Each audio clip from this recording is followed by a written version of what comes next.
Hello, everybody. Welcome back to our live Song of Ice and Fire reread. I still can't believe it's it's the end of this series in terms of Dance with Dragons. For now. And I have wine, I have cheese, I have water, I have everything to get me through the next few chapters because I'm very excited. And I forgot to tell Claire that your makeup looks beautiful, but also your camera. Claire has a new camera, folks. Look at this. Finally, for the last episode. Well, maybe we'll be back for the show. We haven't really talked about it yet with Lisa, so true. We might do the show. The trailer dropped as well. Did you? We've not even mentioned that.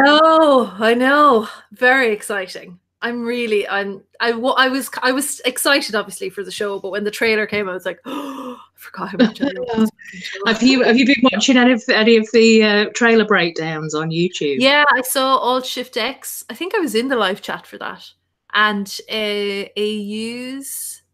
I've watched a couple of AUs. Yeah, I've been trying to watch AU every day. AU Pack Mule. Everybody is probably here because of AU Pack Mule. And we will be actually on with AU at the end of the month, right? That's correct, yeah. Do we have a date? Yeah, house polished. Oh, did he say what date though? No. Well, sometime after the 26th, he said he's flexible, just he'll work around us. He's very sweet. Yeah, I have to recover from my next treatment, so I'm not sure. So we have Meridian, we have Johnny B. Crazy, we have Mackenzie, Sunny was there, AU was there. Guys, thank you so much, and thanks for coming with us on this from the beginning. Some of you have been here. Connie, hi Connie. Sunny, I think I said Sunny, but I'm not sure. Hello again. Sunny's definitely been here from the beginning. Definitely. Peter Griffin is there. So guys, thank you so much. I am very excited because I redid my nails because of one of the chapters tonight, which we'll talk about towards the end. Because I forgot how much I loved it that much. And I've not even got. I'm going to be doing my nails as we talk, and I'm actually got. I don't know if you can see with this decent camera, but it's a Cirque Colours, and it's a beautiful multi-chrome flaky, and it's called Lapis Lazuli, which I know is one of your H&M favourites. Yes, and I also have I have to show this because I know my mother tunes in at the start. I drink and I know things glass for my wine, mother. All right. Me and Geraldine are like that now, you know. We're friends on Instagram, yeah. she said she went in and started following everybody by accident. So yeah, she's actually going to be here this week. So they're all coming over for St. Patrick's Day. So yeah, so I'm really looking forward to that. And so today, Dance with Dragons, we are going to be discussing the Dragontamer all the way to the epilogue. So we've got our last John chapter, potentially ever, the Queen's Hand, Barston, and we've got Dany. So let's start with Quentyn. Poor Quentyn. Yeah. I feel, part of me feels like I don't want to spend too long on Quentyn because the whole thing is so futile. Not like George's writing or anything like that, but just this mission that they're on.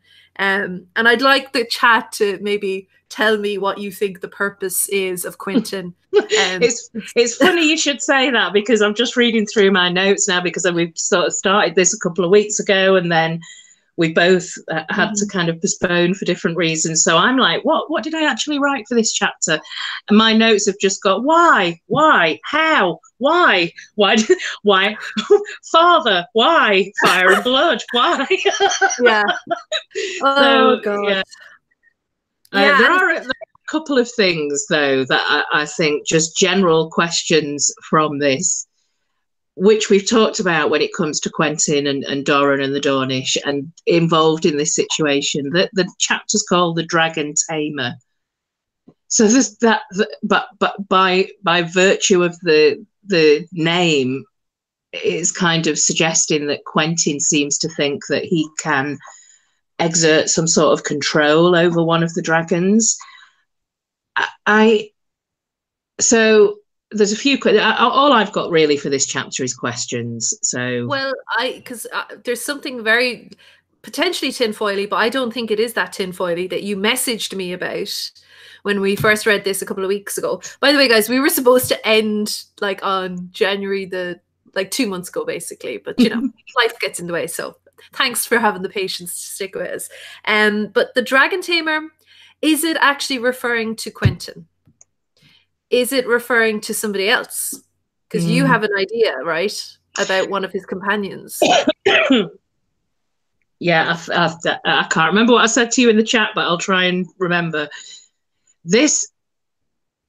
I was reading this chapter round about the same time as listening to a live stream on Johnny Be Crazy's channel, and they were talking about Fire and Blood, the Fire and Blood book. Like, no massive spoilers really if you haven't read it, but Johnny's theory, based on events that happen in the Fire and Blood book, is that there seems to be a correlation between when a Targaryen dies and when a dragon is born.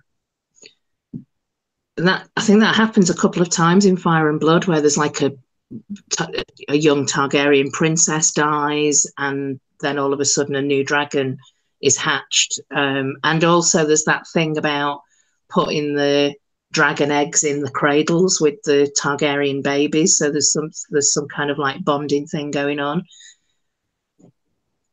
And this does actually link to the next, not the next chapter, the Queen's Hand chapter. Just some observations around Viserion. But so I was listening to that theory from Johnny kind of sparked my imagination, and I was thinking, I wonder if, as I'm reading this chapter, I wonder if Doran, it was Quentyn sent to die, basically. Did Doran send his son over there to die in order to then birth a dragon, one of the, so that one of the two remaining dragons in Meereen will lay an egg, and that will, and not necessarily, because another Targaryen has already died. So Aemon Targaryen died. So I think the egg is already with Viserion, right? And I wonder, what's the kid's name that's with him? It's not Ares. It sounds like Ares, but it's not. I think I have Fagon. No. Yeah. Two of Quentyn's men that end up in prison later. Garrus and Arch. Arch. Yeah. Arch's hands are burnt, and Barristan says, oh, he tried to save Quentyn. Now, I don't know why his hands in particular would be burnt and not anywhere else. For me, if his hands are burnt, it's maybe because he was trying to steal an egg. And that maybe the real mission is to get to... And I don't know if Doran would expect a Targaryen to die and eggs to come, but they may know something else, that that dragons start laying eggs very, very early on or something. So I think it might not be too tinfoily to suggest that Viserion definitely seems to be displaying some nesting habits. That was what you told me in the message. And I thought it was interesting that he was kind of hanging upside down and he was acting differently to Rhaegar. So I'm not sure, guys, what you think about that in the chat, but there could be an egg on its way to Dorne. So within that are the general questions of, why would Doran want a dragon? Why would he risk his heir and his eldest son to get a dragon? And why did he think it would work? I mean, that is a dangerous, risky mission. It's one of the more tragic moments, I think, when Quentyn realizes, he goes, oh, it's like, oh, this was always going to happen. This is now, in saying that, it's not, he steps outside the brief, right? He decides to take a dragon. That wasn't what Doran told him to do. Doran told him to go and take Dany. But we don't know if Doran gave somebody else a plan, like Arch, for instance. But There is a theory that has come from the Fire and Blood books now with Rhaenys, who was lost in Dorne and never seen again, and presumed dead. But there's like very tinfoil theories out there. Maybe they're not that tinfoil, but that she was kept and they tried to breed with her, or they tried to do something else. That the Dornish maybe kept Rhaenys for her blood or something. Very, very. I don't know really how that works. I don't quite want to think about how that works, but there are lots of theories, and of course we know that Sorella is in Old Town, so who knows what she could have learned about dragons. And then there's like lots of stuff with Qyburn potentially, and Varys and Illyria. There's lots of connections there potentially. So I don't know. I think Quentyn is an interesting character. There's a lot of things that are very tragic about Quentyn. He's one of the few POVs. I can only think of Ned. I'm sure the chat will tell me lots of other ones that actually dies in somebody else's POV. He's a POV that dies in another person's POV. So he actually dies in Barristan's POV. So I thought that was nice, maybe to give him a little bit of gravitas with Ned. Yeah, yeah. Not like that he's totally disregarded. The other thing that kind of interested me was the beautiful but beastly dragon description, which is true of any beast, I guess. You know, bears are beautiful, but you wouldn't want to actually be up close and personal with one. There's a few things at the beginning of the chapter where Quentyn is trying to burn his hand with the candle, and that's like, obviously he knows he's going to burn. It's almost like, I don't know, it must end up feeling like a suicide mission for him. Yeah. And then he talks about duty and destiny. Who's naive enough to think that Dany will appreciate that he stole the dragons to find her, and you know, to then go off and be a hero and try and save her. But I mean, in the next chapter with Arch and Gerris, they do say, yeah, that's what he wanted. That was his plan. He thought he was going to be able to ride a dragon because he had a drop of Targaryen blood. But yeah, there's a couple of questions again, just little nuggets of things that we get about Doran and his Norvoshi wife.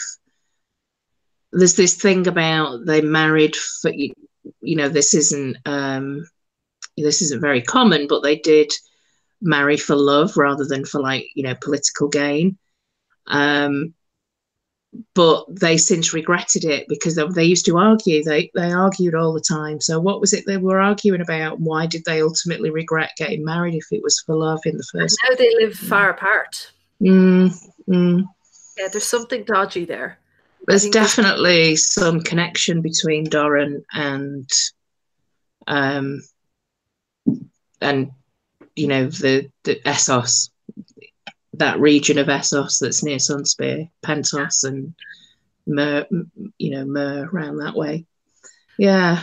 Meridian thinks that the Dornish have Sept and Barth's dragons, worms, and wyverns. Wyverns. I can never. Wyverns. Yeah. How do you say that? Wyverns. I think it is. Yeah. So yeah, that very possible. I should say hi to Sunshine and Silver Arrow, who's been time-stamping our old episodes and catching up on all our old episodes. So thanks so much for that. And did I say hello to Mackenzie? I should say hello to Mackenzie again, just in case I didn't. And Connie says, didn't Arianne get a dragon book to read? She poo-pooed while jailed in the tower. She did indeed. Yeah. Yeah, there were some really useful books there, actually, that she completely ignored. Quentyn is younger, so isn't he? Younger than Arianne. Is he? He's a younger. Yes. Yeah. Is there any chance that maybe the rift between Doran and his wife is because Quentyn isn't Doran's? That maybe is why he didn't mind to send him off to be sacrificed. maybe. Yeah. I don't know. I'm absolutely no evidence for it. It's just, yeah, it's just very, very sad. Hi, AU. So I don't have anything else for the Dragontamer. So, I'm just trying to get. I'm just. Unless you guys have any questions in the chat about the Dragon Wave, do you have anything else for the Dragontamer?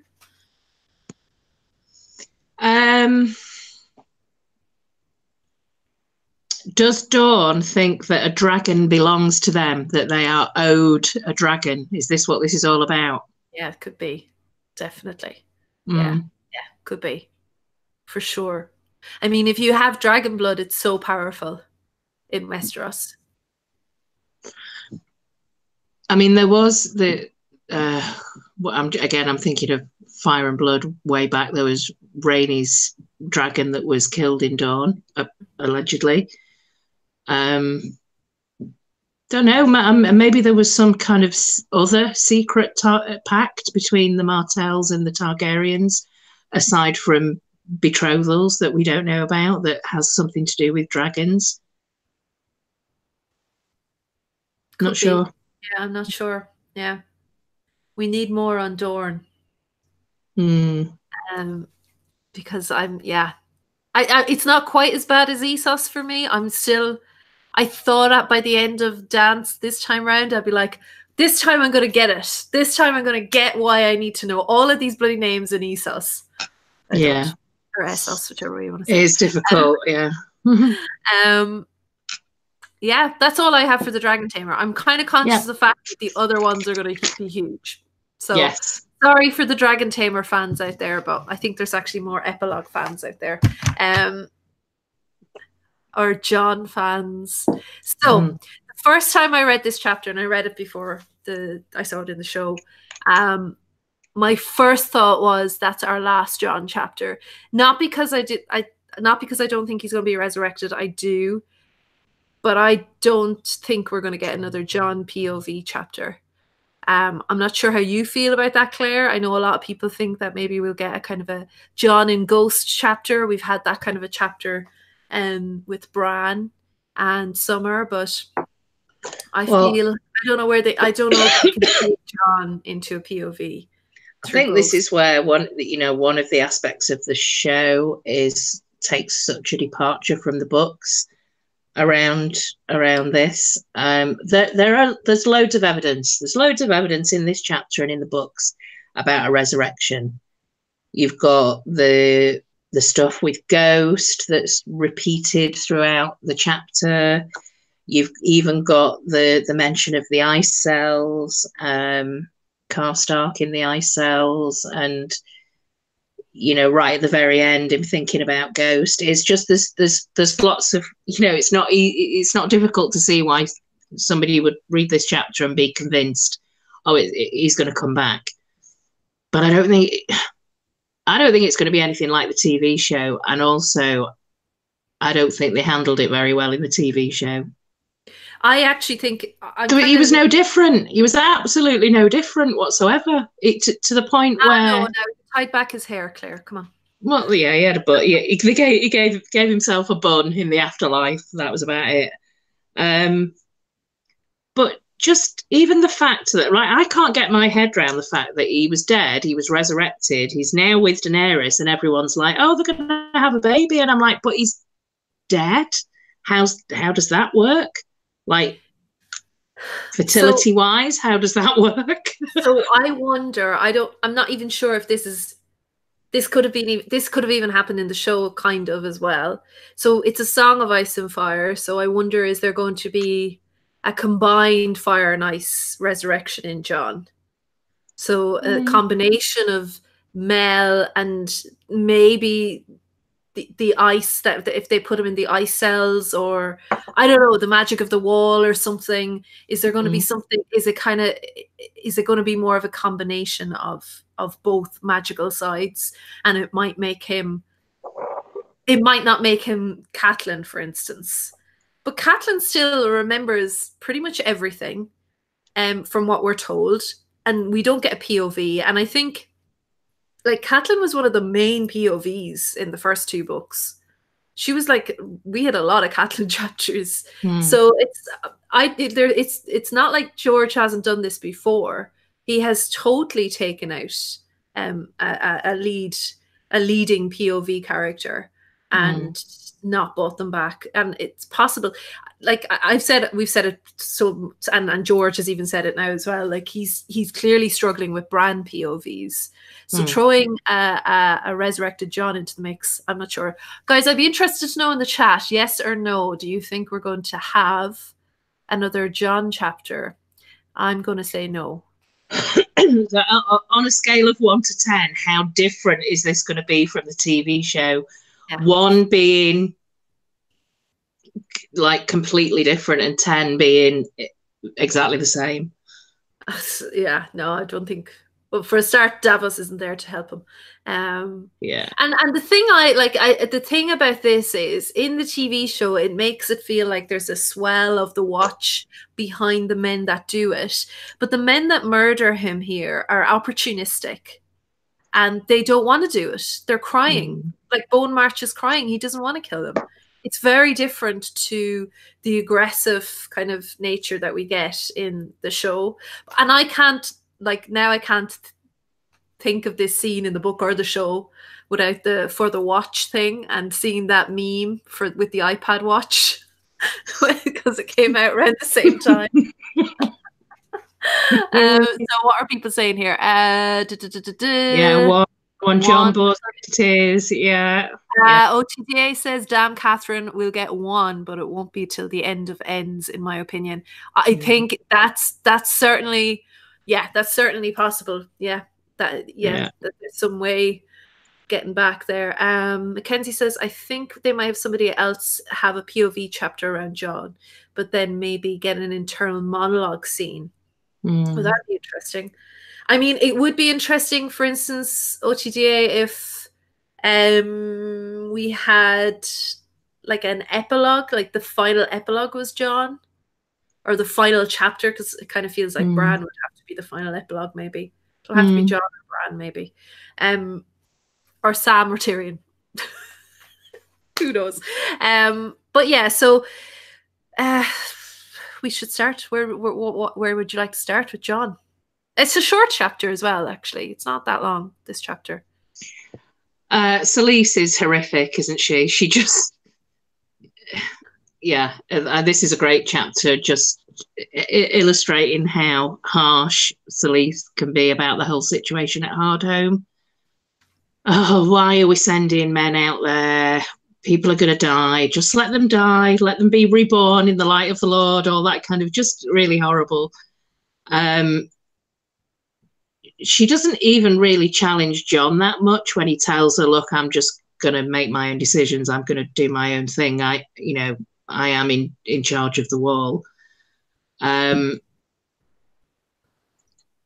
Selyse doesn't really seem to care if he dies or not. So she doesn't have any particular deep feeling towards Jon, or, she doesn't really care if he lives or dies, or if any of the wildlings north of the wall live or die. She doesn't have any deep feeling for Shireen either. Like, no, Jon knows that this is the other side of her cheek, where grayscale. Yeah, he definitely notices that. So she seems to be more interested in trying to sort of set up these betrothals. So this is the introduction of the wildlings into Westerosi society, I guess. They're kind of like refugees, aren't they? Stannis's clothes and stuff. Yeah. Yeah. And actually, she wants... So there's a few things that Selyse wants. She wants Val to marry Sir Patrick. Well, of course. That goes horribly wrong for Sir Patrick. Sir Patrick, who got smashed to pieces by 1-1 at the end of the chapter. So probably trying to go up to Val. And yeah, exactly. Yeah. She wants this wildling king, Gerrick, to marry the daughter of one of Selyse's men. So there's this intertwining of Stannis's men and the wildlings semi-legitimately to try and get some strength into Stannis's side.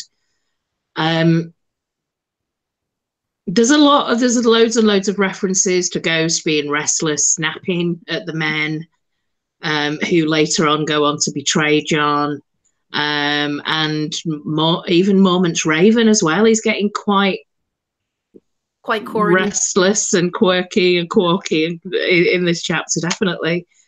There's just the. And this is also acting up, but not because of Jon necessarily. It's a creepy chapter. It's very foreboding. It doesn't really come as that much of a surprise in a way, the build up towards the end of this chapter. But the big things really are the pink letter. Yeah. And what that is all about, and obviously a million theories about that. And so let's go with the pink letter. So okay. I mean, I'm of the opinion it's not Ramsay. That's probably Mance. I don't know where you stand on this, and I'd be interested to know where the chat stands on that. Who you think wrote the pink letter? I mean, it's one of those kind of big. It's almost like up there with who's Jon Snow's mother in terms of like how many people have a theory on this.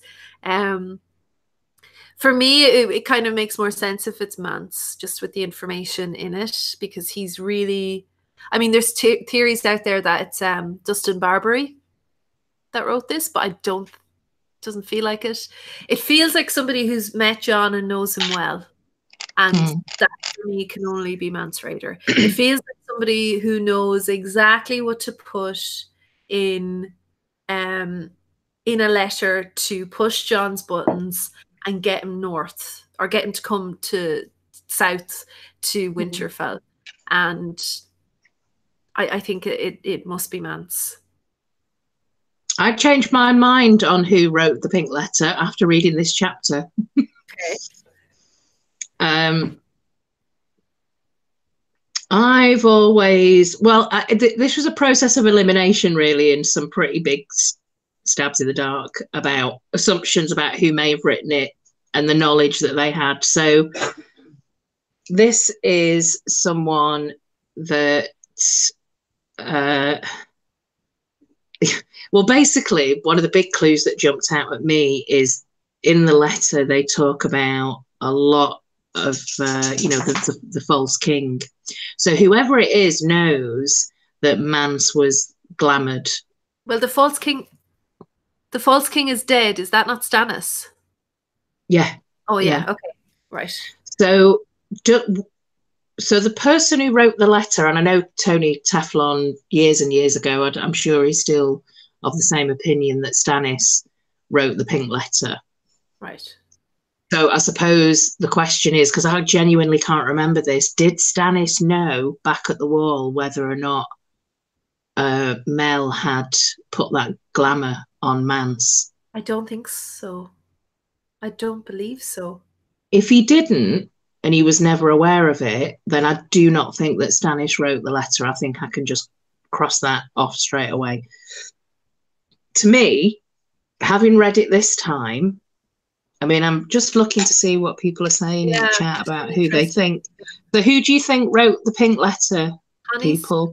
AU says only 3 people know what's in the letter. Connie says, I think Mel wrote it and glamoured herself as Clydas to deliver it. That would totally fit, but would Mel know who Reek is? I don't think she would. This is I think the person who wrote the pink letter is someone who wants Jon to die at the hands of the Night's Watch for betraying his vows. And I think also they are somebody who, because you've got to think of like the purpose. Why is that? It's somebody has loaded the gun there, and the pink letter is like firing the bullet.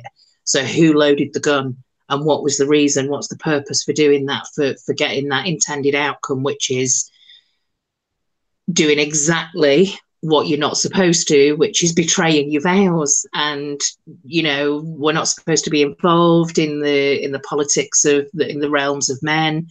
So somebody did this knowing that it would have that reaction that would force Jon to betray his vows, because he needs to kill the boy and become the man. Yeah. So it's also the quickest way to kill the boy. There is really no quicker way than having your own men turn on you, and it in the name of this big betrayal of betraying your vows, because it's a justified reason. We are killing you for the watch. This is for the watch. This is for the watch. They said it about 6 times when it was all happening. This is for the watch. What you're doing isn't for the watch, because you're betraying your vows to fuck off down the road to Winterfell and fight your little bastard battles with Ramsay. It's utterly ridiculous. So no, we're going to kill you for it. Them's the rules. So the letter triggered that. I think it's the quickest way to kill him, to make him kill the boy and become the man, whatever that is, whether it's the resurrection, some sort of transformation. So the letter is also written, the knowledge that's in the letter, it's somebody who has seen and knows everything. Yeah. So who sees and knows everything and would want to kill the boy and make sure that Jon became this new thing? Well, it's got to be Mel, right? It's Bran. It's Bran, or it's Bloodraven. How would they physically send a letter? Well, they could get but they could whisper in anybody's ear to get a letter to be sent, and with the knowledge of the letter, or they could literally have got somebody to just, got one of the ravens to kind of drop it off at the. As you were talking, Mel kind of seemed to make a bit more sense, because, but for the diversion with 1-1 killing Sir Patrick, who clearly seems to be trying to make his way into Val's tower, and Val is protected by 1-1. It would have to have someone maybe to set that up, and it would be very easy for Mel to whisper in Patrick's ear and say, they do say you should claim her. Maybe now's the time you should claim her. And then, like, creating this diversion.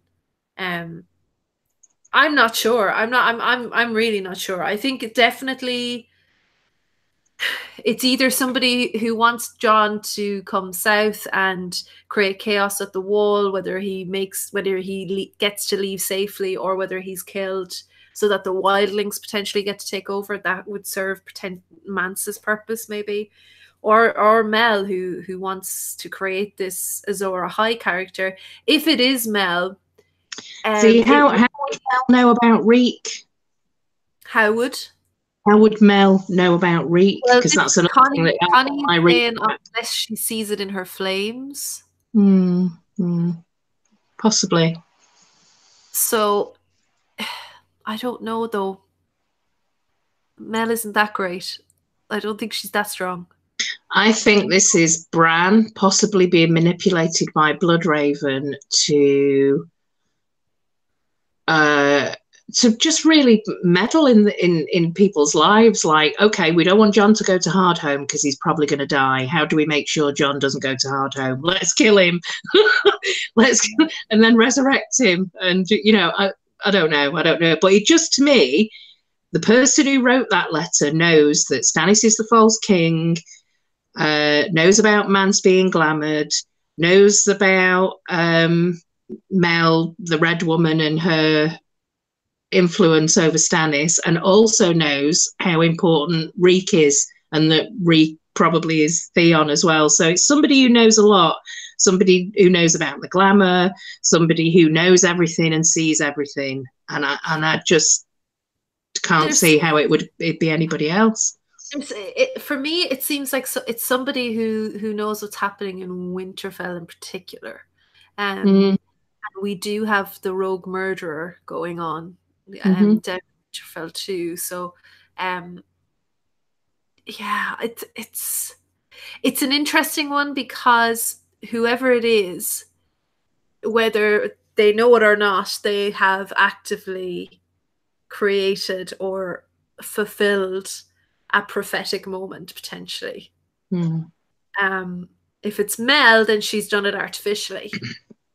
And that like throws like that's in George's wheelhouse, you know, and messing with the idea of prophecy, willing it to happen, all that kind of thing. So I think either way it'll be interesting. I think it's one of those theories I don't hate whatever the answer is.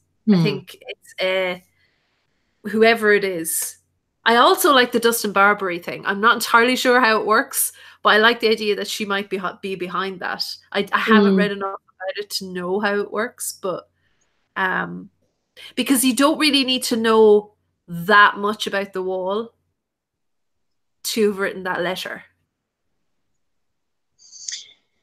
No, you don't. I think everyone's got the favourites here, and you can jump on whichever one suits you. You know, a level and a pace that you feel comfortable with. If you think this is about getting Jon out of Castle Black and down to Winterfell, and that's the trigger that does it, then there are different people that you're thinking of that would then want to do that. Dustin Barbary would be one of them. Possibly Stannis would be another. Or is it somebody who wants to get Jon out of his vows of being in the Night's Watch? It would be Mance or Mel. Could be, yeah. Or it could be, look, you shouldn't have been doing this. You're not really Lord Commander. It's now there are bigger things in the pipeline for you, like there were for other Lord Commanders of the Night's Watch. Because it's somebody who, like, there's details in it that are quite intimate in terms of what's known in the North. The fake Arya stuff is interesting because it can't be Ramsay, because Ramsay knows she's fake, right? Yeah. So the way he insists on it, like the letter is so convinced that it is Arya enough that she would go to Jon. Like if it's, I think that rules Ramsay out actually. And also the description of Mance being covered with a blanket of the skins, that's not exactly how the Boltons flay. So that doesn't kind of make sense either. It's not quite what they do. So yeah, it's an interesting one. So yeah, so moving on from that, then we have the murder, and as I said, it seems to be good timing for the reluctant Bowen March and co, who are conniving and stuff like that. And one is busy killing Sir Patrick, and everybody's trying to stop that. So he is stabbed. It can't be underestimated, that anti-wildling feeling that's there at the moment. It is palpable, and it's deep. It runs really deep. It's gone on for generations and generations. This is the enemy. And in a way, you can see it's understandable that they would be absolutely horrified and disgusted at the fact that all these wildlings, and somebody like Tormund as well, who's like, we're all matey and pally with the Lord Commander. They're manning the walls, the castles along the walls. And they're getting lifted up. All of these guys, some of them who were sent to the wall for very little, for doing very little, for breaking very, like, some of them had really bad crimes, but some of them didn't. And they've been toiling away at the wall, doing their duty, and now these wildlings come in, and one of them is raised to the level of a king and dressed like a king. Yeah, you can tell. It is, like, George obviously didn't plan this, but it is actually, it's actually reflecting quite nicely the current political climate in the West in particular, how like divisive and lack of center we've become. Like we've become way more divided, extreme divisions, and all while we're ignoring major threats like climate change. Nothing's getting done really. And you kind of have that idea here where the Night's Watch, they're just so caught up in the wildlings, and the wildlings are, so caught up in whatever else. They they're kind of ignoring what, like, Jon is like, oh, climate change, whites, and he doesn't get that. No, this isn't. If you don't solve this out, nothing's going to be done. The whites are going to come. It's a classic us and them, but they've got the wrong us and them. It's not the wildlings versus the Night's Watch. It's the living versus the dead, and Jon gets that, but nobody else does, because it's too real for them. It's too like, what are you doing? This is the enemy. What do you mean they're manning the castles? Are you insane? Yeah, it's easier to face another that you can actually fight, you know? Like, I remember growing up where like litter was a real problem in the UK and Ireland. Like, it was a proper, like, you go down the street and there was actually a lot of litter, and like there was a concerted campaign for just like pick up your litter. And it sounds so basic now, but really I remember that in the 80s and 90s that was a big thing. And now the streets are so much cleaner, and that's something that people can go, oh, that's fine now. But like, nobody wants to think about the giant refuge islands that we've created in the world. But it's like, it's too scary. It's hard to comprehend, and you kind of get that sense here that they're really afraid. And yes, they've hated the wildlings for years, but again, and we've said this several times, most of them haven't seen these whites yet. Most of them don't know what this threat is. And if they did, I don't know if they'd act any differently, because the wildlings are an other they can fight. It's all they know. It's all they know. That's what they were recruited for. That's the, you know, they listen to the sound of the horn blowing for wildlings. So that's the foundation, isn't it? That was the first layer, was, oh my God, we're completely unnerved by all the wildlings that we've got running around on the wall. Really not happy about that. The next bit is, what do you mean? We've now, there's a change of plan because of this shitty letter, and we've now got to go to Winterfell. Are you kidding me? So yeah, you can kind of see, I can see where Bowen Marsh was coming from. I'm not entirely sure why he has to go to Winterfell. Like, I'm not entirely sure what is bringing you to Winterfell.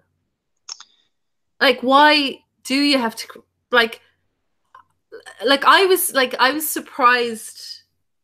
Like, it's not like he has Arya. He doesn't have Arya.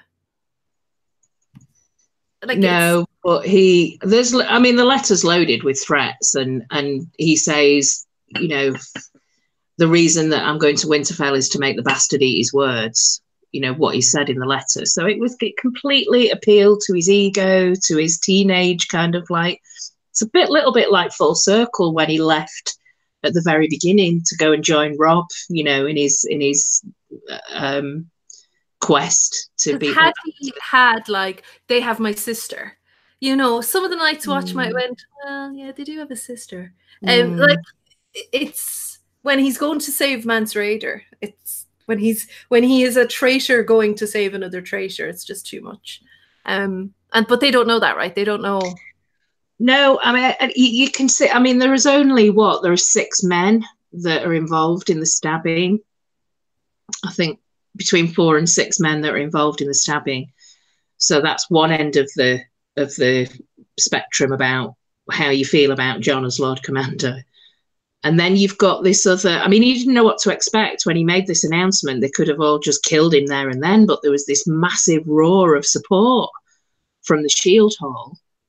Yes, you know, stamping the feet and let's do this, let's go. So that kind of elevated him to, like, wow, you know, I'm not supposed to be doing this, but all the men are behind me. But at the same time, that just shows how divided the Night's Watch is at this point. Very weak, and he's not offering the leadership. His leadership isn't what they need right now.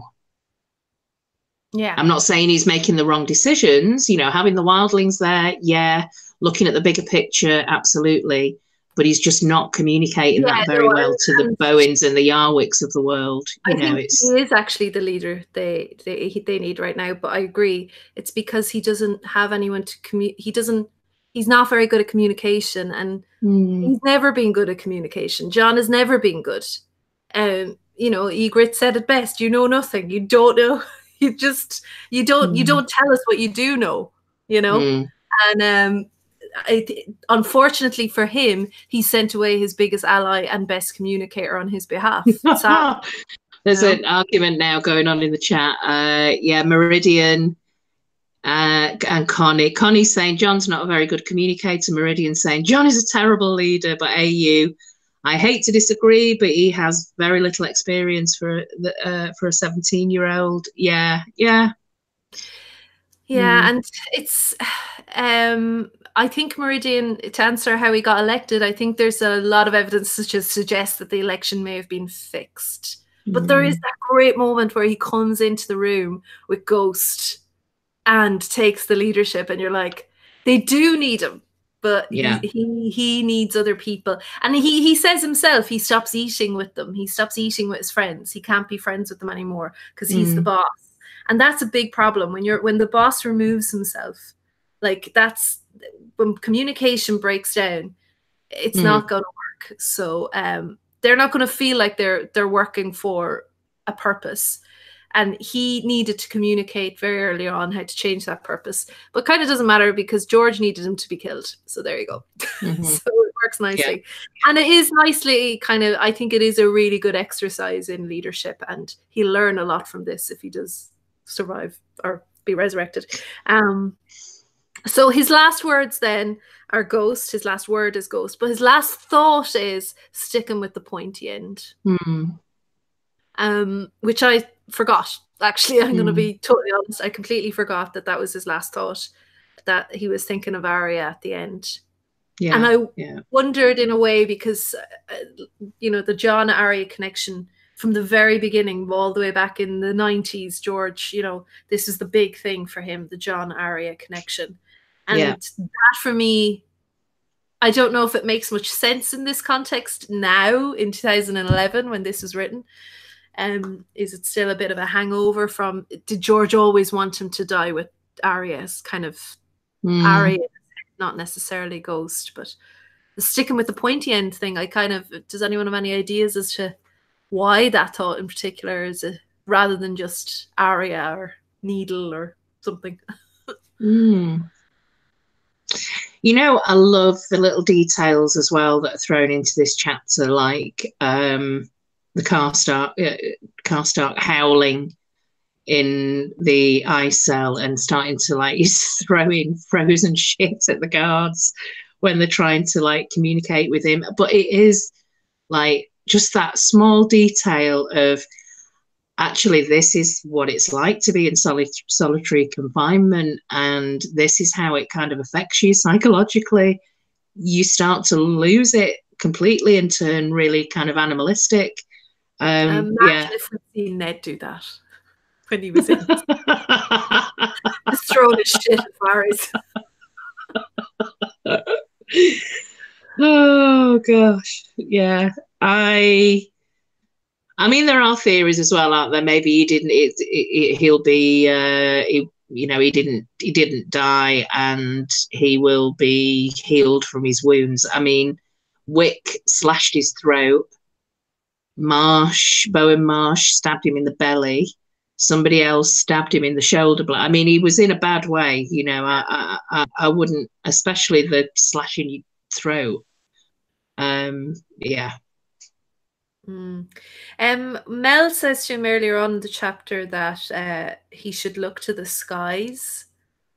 Is this a hint at his Targaryen? That this is kind of like with Bran, you won't walk but you will fly kind of thing? Maybe. Is there something to this, or look to the skies? And then I was thinking how they do in the show, but they don't describe it in the book what it looks like to warg, I don't think. Or do they? Do we get that eyes rolling back in your head? And I was like, is that warging? Is that what she's saying? No, I don't think we do get that physical description in the books. No, but that's how they do it in the show. They have to show it, I guess, somehow. Yeah. It's like I don't ever remember that in the book, so that's kind of a crazy theory. But the look to the skies thing, I was wondering what that was all about. Thinking dragons or something, but so Jon, potentially our last chapter. So you don't think he's going to come back? This is going to be the last chapter? I think he'll be back. But I think it'll be I don't think we'll have a POV. Right. Maybe he'll give us a ghost POV, but I don't know if that's what we'll get. I don't think so. I don't think we'll get a POV from him. I mean, there's all sorts of theories that because he can go into ghost, he'll be saved. He won't lose himself psychologically in the way that Catelyn did and Beric did. So there's all that. There is totally that possibility. But he'll have to come back changed in some way. Yeah. So yeah.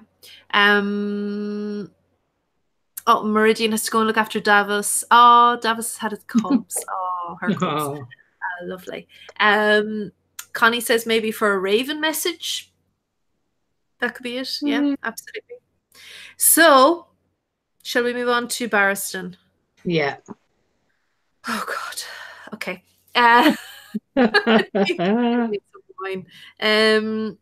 My question is, how did Quentyn not get devoured by the dragon?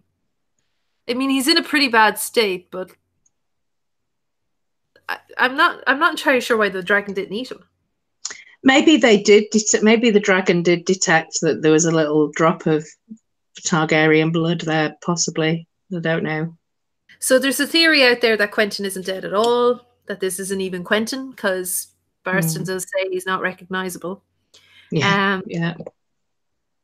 Yeah, so Arch was holding Quentyn when they found him. And yeah, I was thinking that maybe that Viserion didn't kill Quentyn, maybe it's somebody else, and maybe Quentyn has got that egg and has gone back. Born. Tinfoil, I know, but maybe. Yeah, maybe. Should Missandei and Barristan be actually making Quentyn comfortable, or should they just let him slip off? There is something agony here.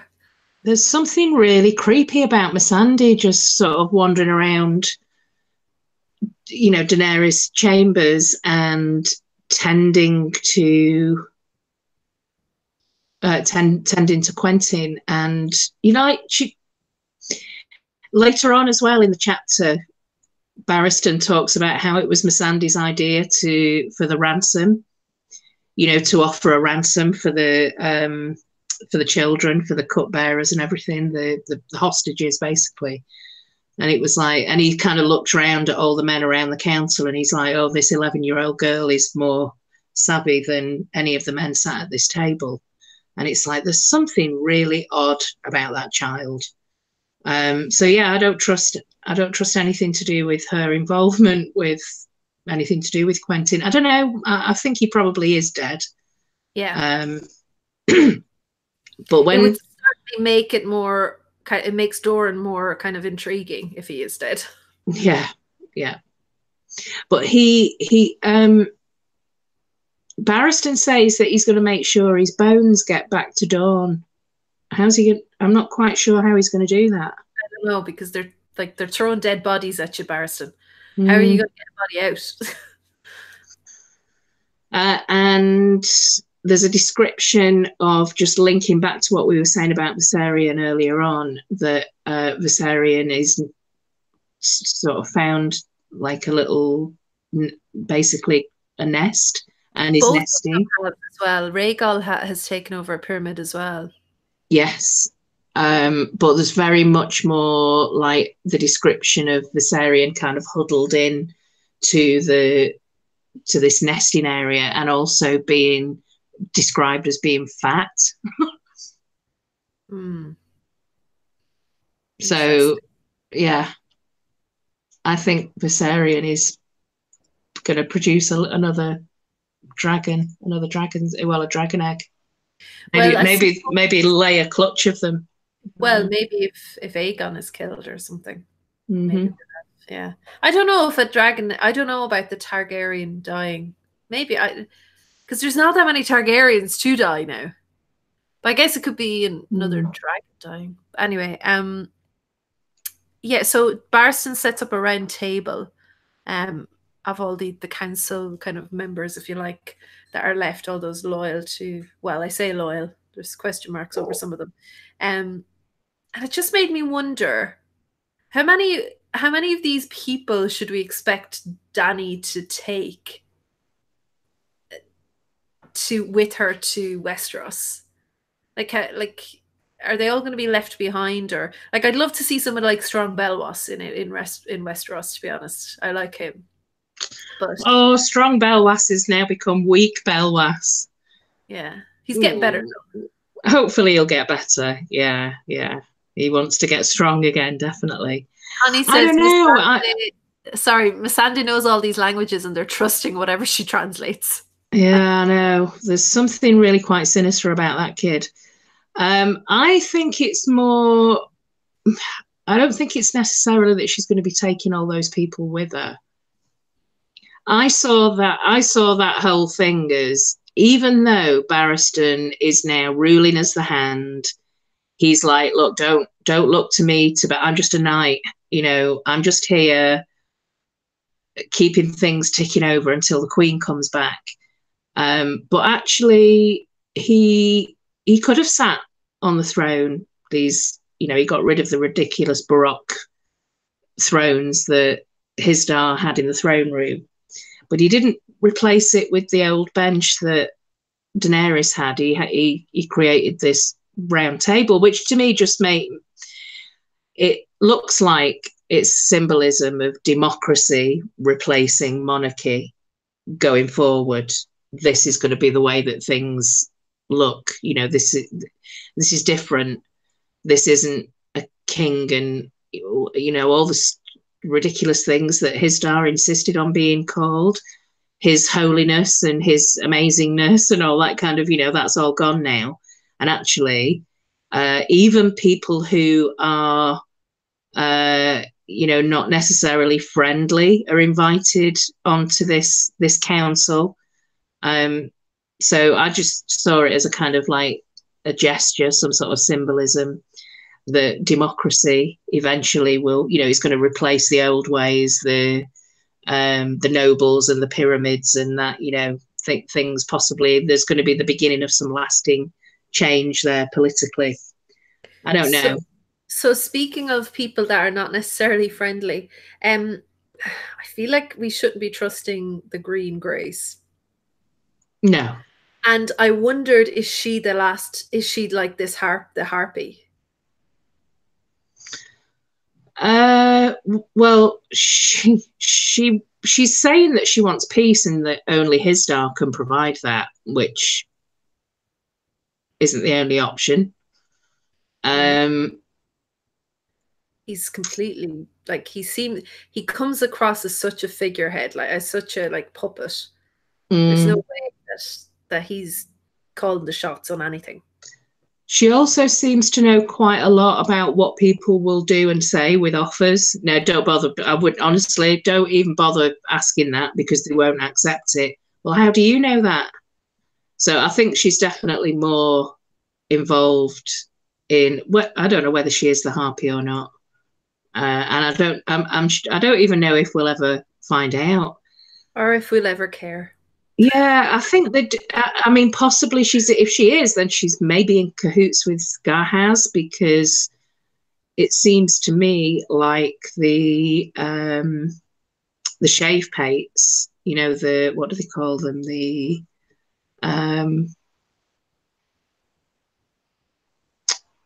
His men, the ones that dress up with the animal masks and everything. Yeah. That they are the sons of the Harpy. Yeah. Like disguised in plain sight kind of thing. And also it's very convenient that what they're saying is, this amount of people died, and then it jumps right up to like 90 something people have died, a lot of them being shave pates. Well, who's to say? You could, if you were a shave pate and you're actually the sons of the Harpy, then it doesn't really matter how many people you say have died the night before, because it's not really real. You're just making those numbers up.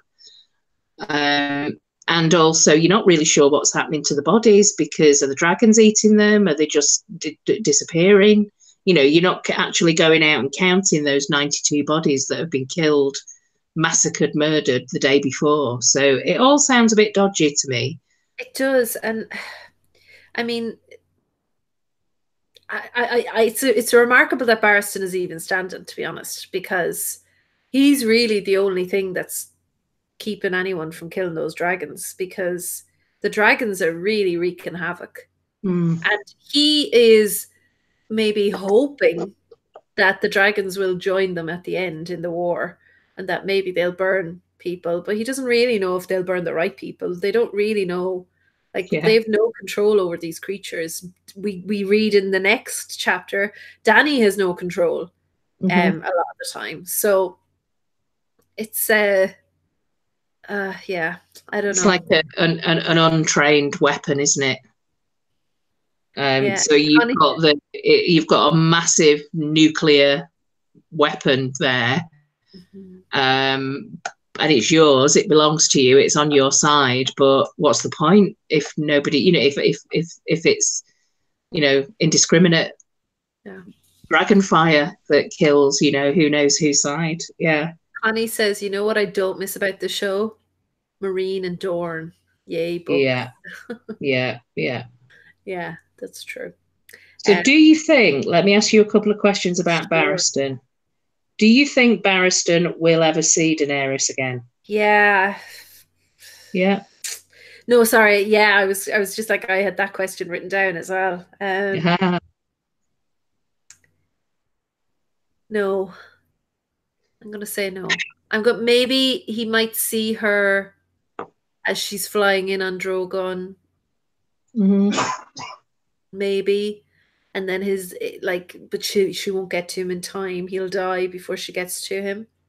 I feel like Barristan's death is going to either be really like over the top, totally appropriate, dying in battle, doing what he's good at, or it'll be something really undignified and tragic and bittersweet, like maybe poisoned by the Green Grace or something. It'll be something like that. He's definitely not going to die of old age in his bed, that's for sure. No. And I don't think he's going to die in battle as a knight either. I do think it's really obvious that what he's going to do is die saving the children. Right, yeah. Because that's he's mentioned that so many times about how they're innocent and this is terrible that they're caught up in this, and he's the descriptions of them pouring his wine, and I think he will I think he will end up somehow like sacrificing himself to save the children. It could be, if we're right about Missandei, it could even be her. That could be interesting if it was like an innocent child that killed him. That'd be really dark. So I don't think he will see Daenerys again.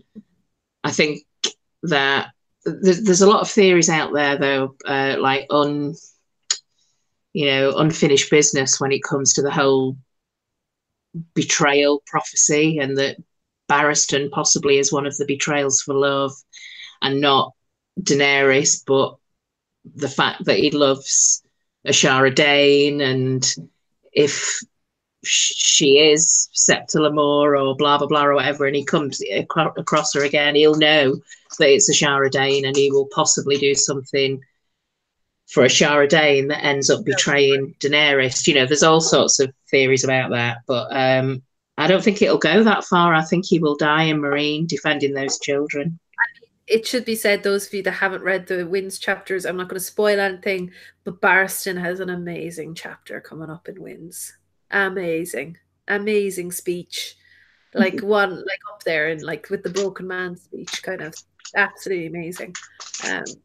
So yeah, he's still got some life in him yet. I won't judge him by these last few chapters. So shall we move on to, is there anything else from the Barristan chapter?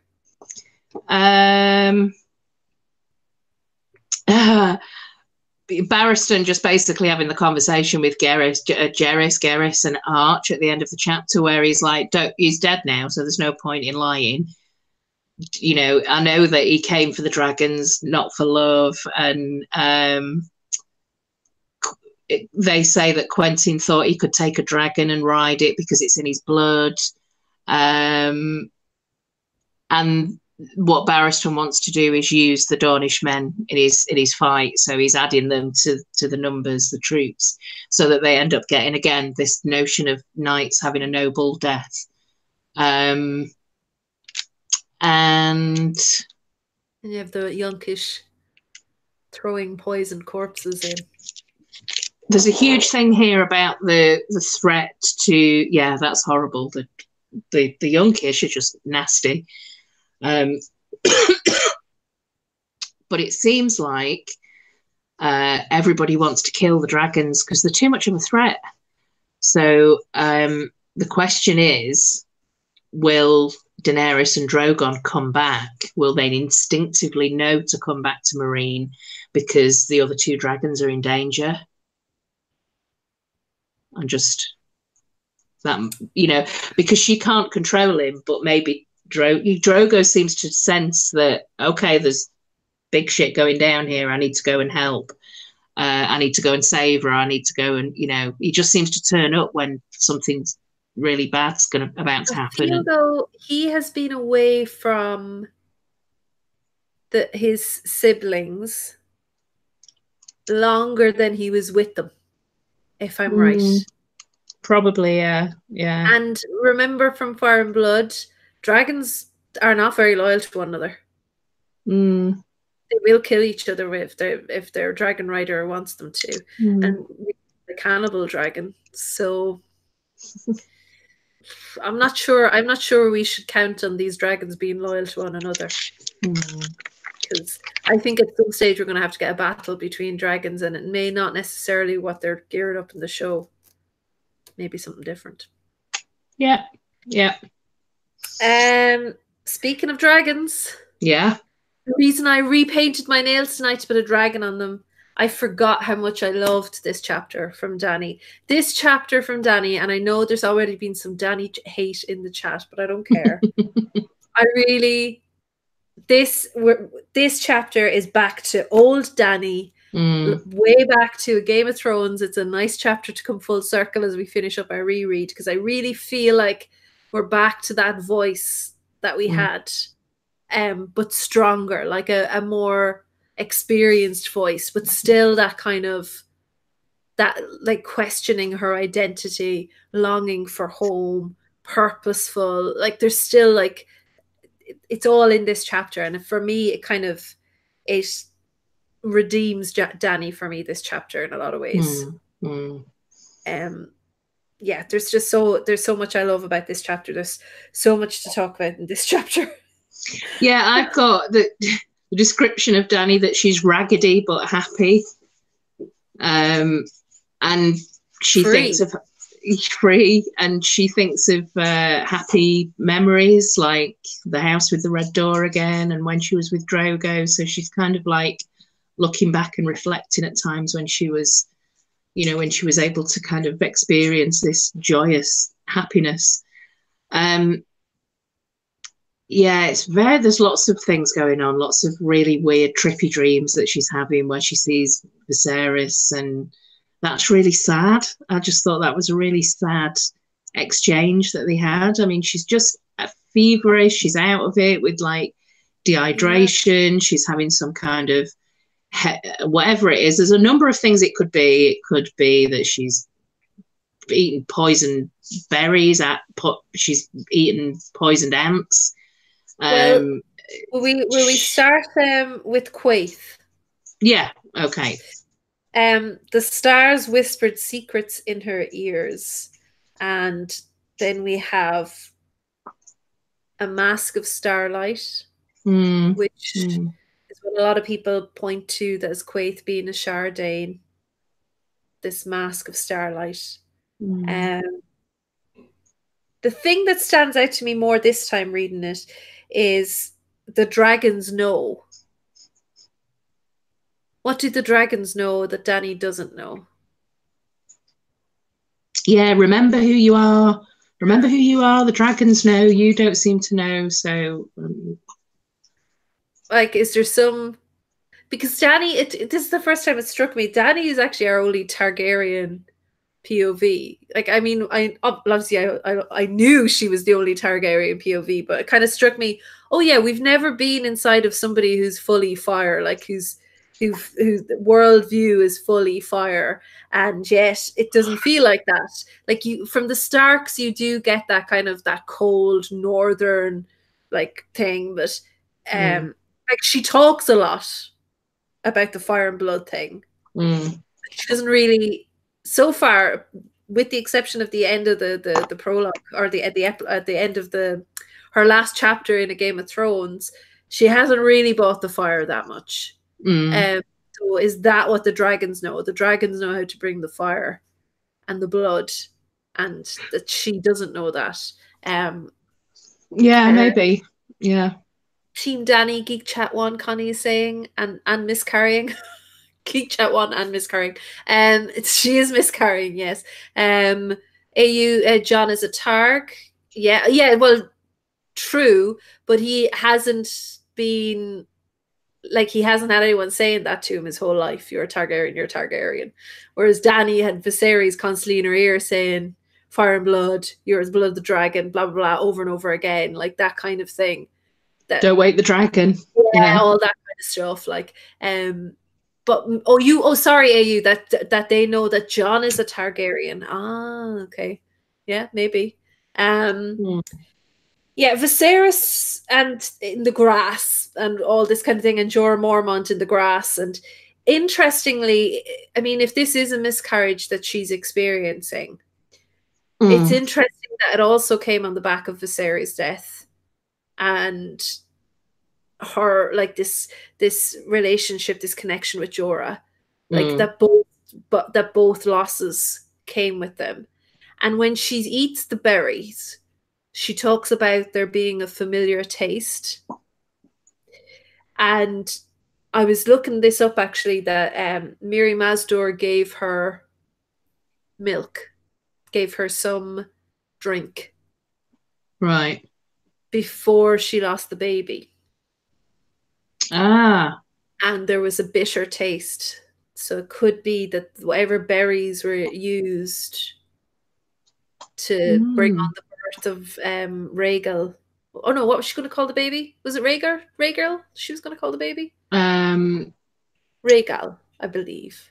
Yeah. No, sure. It was oh my god. What was she going to call the baby? What was she going to call the baby, chat?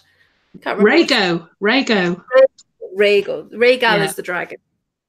But that maybe she bought on this miscarriage from eating those dodgy berries. Yeah, maybe it's a Essos equivalent of tansy. Yeah, tansy. Yeah. In the first book, Viserys says to Dany in Dothraki Sea, she's dressed all in Dothraki, and Viserys says, "Do you know who you are?" Then in the last book, Quaithe says, "Remember who you are. The dragons know." Do you? Yeah, do you? Yeah. Yeah, it's... she has this thing, if you look back, you'll be lost. And it is, if she does look back far enough, she could be lost. Like, if she looks back far enough in the past, which she doesn't think about really. Like, I've said this before, Dany never thinks about her mother, which I think is really unusual. Dany never, ever thinks about her mother. It's really weird. And I don't know if this is a thing with George or not. Cersei doesn't think about her mother very much. Like, she doesn't, does she? No. Apart from when she links it to Tyrion, like, you're the cause of our mother's death. In Cersei's case, it's too painful, you know. And it's not like Joanna Lannister is written off. Like, we have her with Jaime, and Tyrion. Tyrion doesn't really think about her, but I feel like it's very unusual that Dany never really thinks. I think once maybe in Clash or something. I remember when it happened, I brought it up because it was so unusual. And yeah, it's just one of those things that I wonder, is there a significance to it? Because anyway, what I was going to say, if you look back, you're lost. So if some of our characters look back long enough, or look back far enough, for instance, Jon, He is lost. His Stark identity would be lost. And I wonder what would be lost if Dany looked back far enough. What would she lose about her identity, the identity that she seems quite... She's in a place at the moment where she feels like, I could live out my days here quite happily, feeding off the leavings of Drogon and just living out here with my dragon. I could do that. I could survive this way. And actually, it'd be quite a happy, contented existence. But that is not my destiny. So she knows she's got a destiny. She thinks it's to be the queen of the Seven Kingdoms. But this, it's like a microcosm of, it's like, this scene reminds me of, do you remember that? You're probably too young, but there was a TV show in the UK in the 70s and 80s called Your Life, or This Is Your Life, or something. And it would be, there'd be a celebrity and they'd bring out all like family and friends, and it would be like a testimony of their life. And, you know, you'd get this red book at the end with all these quotes and everything. It's a little bit, so it was like a combination of that TV show with all these like surprise guests appearing and sort of giving her these pearls of wisdom and telling her what she should be doing with her life. And also she created a mini version of her realm. There was even a dragonstone there. She created, you know, so she named it Dragonstone. She tried her best. There was this really heavy description of her trying to make a hat from the straw to shield her from the sun. She tried it over and over again. She was trying to make this hat. It didn't matter. Was it the technique? Was it the type? Was it the material? What was it? And I've just put my notes were hat equals crown.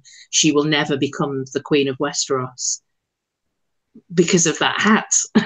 That hat is basically the hat was her version of the crown in her little kingdom, in her little sphere, and she couldn't do it. She wasn't able to. Interesting, because I looked at that a different way, but I like your idea better. No, for me that just kind of shows Dany doesn't have any practical skills, because that's not where Dany's strengths lie. Dany's not a very practical person at all. No. This proves it. Yeah. And she dreams about going back to Marine and being served pomegranates on the, you know, on her in a pyramid, you know, on the veranda and all that kind of. Red is all over this, like, so this is your life is actually perfect. She does kind of get red in some way, because we've got the red ants. We've obviously got lots of blood. We've got her kind of covered in red. Then, you know, this is she thinks about, like, red is definitely associated with Targaryens and Dany, obviously, and it's almost like the universe is slapping Dany in the face. What are you doing in Marine? You're a Targaryen. Get out there. Yeah. Be a Targaryen. Yeah. Even Jorah is there and talks to her. You've lingered too long. And she even appeals to, like, but you love me, you know, you do. And he kind of, and then you just hear his voice fading away into the background. So Connie points out that the mother thing is a weird thing. I'm not sure if it's a George thing or if it's important for certain characters. Catelyn doesn't think about her mother either. Catelyn's mother died, I think, in childbirth with Edmure.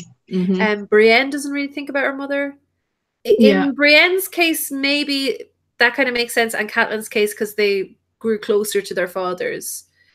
Brienne because she wanted to do what more masculine things. And with Cersei as well. Jon does think about his mother. Sam thinks about his mother for sure. But it is, I think, why it stands out to me with Dany more so than anyone else.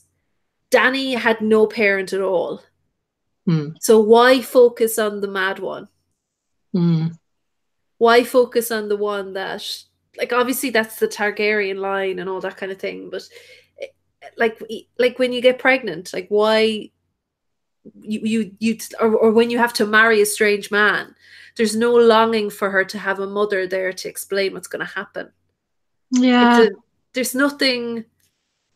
And in fairness, I mean, I think Sansa and Arya probably think about Ned more than they think about Catelyn, but not completely. I mean, they do think about Catelyn, but it's just I don't know why it maybe it's nothing for me. It's a bit of a red flag for me. I don't know.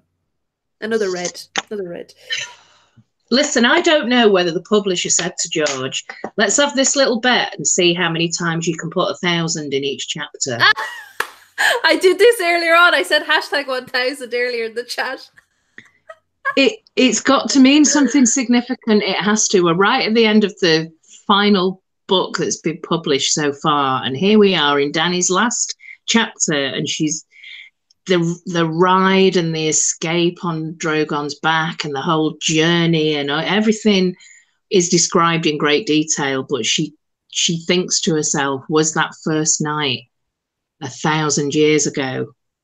Because it just seems like she's been out there in the Dothraki Sea for such a long time. So again, is it 100 times, Pat Mule? Yeah, 100 times is mentioned. I think 1,000 is mentioned much more often. And Claire's getting it as a tattoo. Yeah, 1,000 years. There's something that happened 1,000 years ago, and I think it's a clue that tells us that this is the thing that we can't remember. Everybody talks about the North remembers. There's something that happened 1,000 years ago that nobody can remember. Yeah. And I don't think it is just a description of something that happened a long, long time ago, because there are other descriptions for that. The 100 years thing might be like that might kind of correlate with the average life expectancy in this world, you know, about 50 years probably. Maybe, I don't know, but the 1,000 thing, it does come up. I totally agree with you. It feels like it's come up now 1,000 times. Yeah. But it's got, I just think it's got to mean something significant. I do think that whole scenario of her in the Dothraki Sea is like a microcosm of her realm.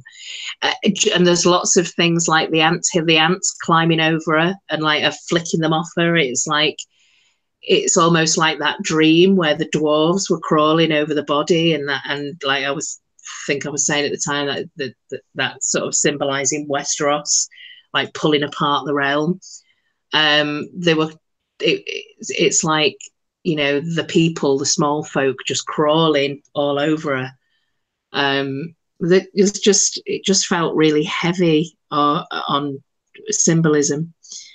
About her following this journey and reflecting, and and it just, to me, it just, no, you're never going to become the Queen of Westeros. Yeah. But I think she will have a very important role, and Mackenzie just said it is weird that female characters don't think about their fathers more, while male characters think about their mothers. I mean, there is that Freudian thing there, and I think male characters do think about their fathers as well, just as much. But I think it obviously shows like the influence of this patriarchal system that's kind of weighing everybody down. And George is definitely trying to reinvent that.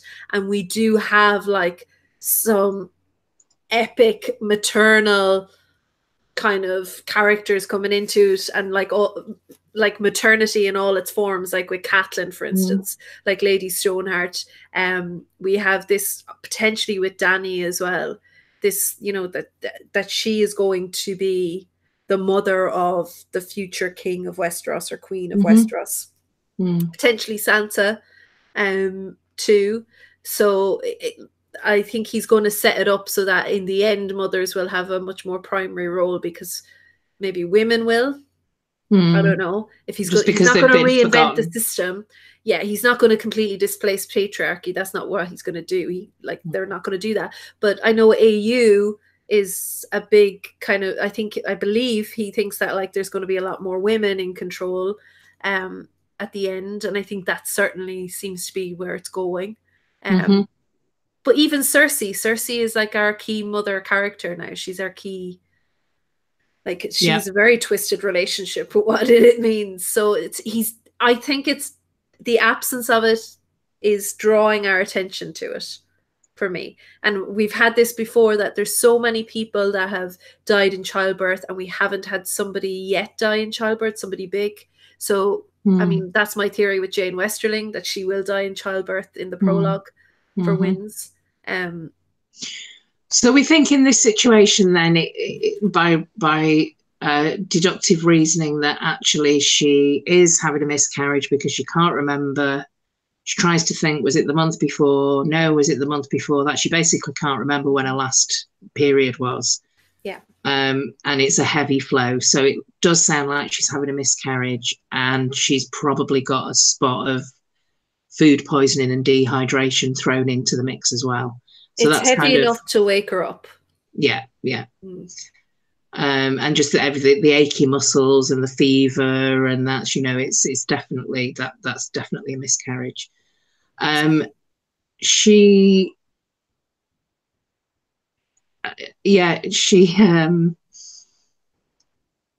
one of the things when we were talking about this thing about children and mothers, and you know, she calls herself the mother of dragons. This is one of her titles. But actually, in this chapter, Drogon is sustaining Dany. You know, she's picking off bits of food from what he brings her. He's obviously keeping an eye on her, because when she's getting really into trouble, he just appears and takes her out of that situation. So it's like she's the child in this scenario, not vice versa. What did you make of the line, "Dragons plant no trees"? Is that something to do with werewolves? I don't know. That's what I was thinking. Or they only bring destruction. Because trees suggest life. It suggests, I don't know. I don't know what it means. I mean, like, Targaryens aren't farmers. I mean, the Doom of Valyria doesn't, like, when you think of Valyria, it doesn't like, it's full of lava. So you're not necessarily thinking of, you know, an agricultural based society. But yeah, it's just dragons plant no tree. It kind of made me think of the Ironborn, we do not sow kind of thing. Yeah, there's a couple of great comments here. So, but Connie, we've said this before, she is Dany the pale mare. She's undernourished and bleeding, a pale mare. And somebody else said something about 1,000. Where is it? Sonny Frank, we're on the verge of having the 1,000th Lord Commander. So maybe that's what it is. Maybe we get to 1,000, we have a long night, and everything's reset again. New wall built, beginning of a new Night's Watch with the first Night's Command, and it gets to 1,000 each time. There's been however many cycles of this. Maybe this is the 1,000th. You know, who knows? What did you think of the end of this chapter then? I love the end of this chapter. I love the end of this chapter. Imagine being one of those, like, one of those Dothraki coming upon that scene. A half-naked girl, like, chewing it, like raw, or not raw, but cooked carcass with your dragon. And just, like, covered in blood and shit, and, like, looking malnourished, and yet, like, that's going to be, she'll look at her weakest and strongest in a single moment. Yeah, it's brilliant. It's a great scene. So in the show, similar scene where, well, it's kind of similar, where they're all circling round her and she gets captured and taken to Vaes Dothrak. And she drops the ring. She drops the ring, yeah. Is this, and Jorah and Dario finds it. Yeah. Needle in a haystack. This isn't going to happen this time, is it? I don't know if she's in danger here or not. I don't think she's in danger at all. I don't think she's either. I am sticking to the theory that I've had since way back when I used to do the small council now and again. And it was when we had this episode in the series. And I said, what I think is going to happen in the books is, well, the facts are the Dothraki bow to strength. That's what they do. That, you know, they see, they find a stronger Carl. That takes over the Khalasar and the Khalasar gets bigger, they respect and kneel to a force of strength. I don't see that they're going to be able to look at Drogon and see that there's anything stronger than, I think they're going to look at Drogon as some sort of like flying magical horse. And as Dothraki, they're going to be like, we now worship this strength. And they're just going to bow to her immediately because they can see she's got command of this huge force of strength. So she will be marching back to Meereen with this new Khalasar that she has. I think. I don't think she'll be going to Dothraki. There's way back in Game of Thrones when she goes to the Dosh Khaleen and they say that she'll be back. You'll be back here. You'll be one of us one day. I think she will be Dosh Khaleen, but I think she will redefine what they are. I think she will change the Dothraki completely. And yeah, it might not be easy. She'll probably have a few uppity Khals that she'll have to deal with. But I agree with you. I don't think she's in danger in the book. I don't think we're going to get that long we're not going to get a long protracted amount of time with the Dothraki. I think she's going to collect them and move on. I think she's also, I mean, I may be wrong with this, but wasn't it Khal Drogo who was the rapist, who she, way back, she vowed if she ever saw him again, she would end him. There would be fire and blood. And here he is. He's leading this new Khalasar. So she needs to get rid of him immediately. That's not going to be a problem for her because she's already promised to herself years and years and years ago when he was raping the young girl that she was going to, if she ever saw him again, she would kill him. And this is a woman that, you know, she's after seeing Viserys, and you could be forgiven for thinking she's seeing her brother with his molten crown or whatever. And she doesn't back down. She doesn't go, no, you deserved what you got. Yeah. And this is like Dany standing in front of the Dothraki eating the horse heart. This is like they come upon her basically doing the same thing. And I agree. I think she's Connie says, love it, the ultimate stallion that mounts the world. Yeah. Drogon could be the stallion for sure. So shall we move on to the epilogue? The final. Did we think that we'd have news on wins by the time we got to the end of this? Yeah. Yeah. So I was worried that was the answer. It filled the time nicely between the season 8 and season 7 and season 8, though. It has. Yeah. So our epilogue with Kevin Lannister. Oh God, my notes are so messy. Mine too. Let me tell you what I forgot. I totally forgot that Cersei was even in this chapter. Yeah. I totally forgot that Mace Tyrell was now the Hand. Yeah. There's a lot in this chapter, actually. Yeah. Quite a lot. Red Connington at the beginning saying, I'm not a traitor. He wants to prove it by fighting his uncle. So they basically, what's happening in King's Landing here is it's all a mess. Yeah, in Manchester we would say it's all getting a bit on top. What that means is things are closing in, the pressure's getting to them. Kevin can see enemies everywhere. Mace Tyrell is feeling this inflated sense of self-importance, and he says, no, there's nothing to worry about. When has John Connington ever won a battle? When have the Golden Company ever been successful at anything? He's completely playing down. No, there's nothing at Dragonstone, nothing to worry about. Yeah. Worry about Storm's End. Stannis has got that sorted. You know, we just need a bit of money from the Iron Bank. Off you go, Swift. Go and sort it out. And yeah, so he's hiding to nowhere, really. Thanks so much for your kind comments, guys, and thank you for joining us as well. So there's a couple of things that stick out in this chapter.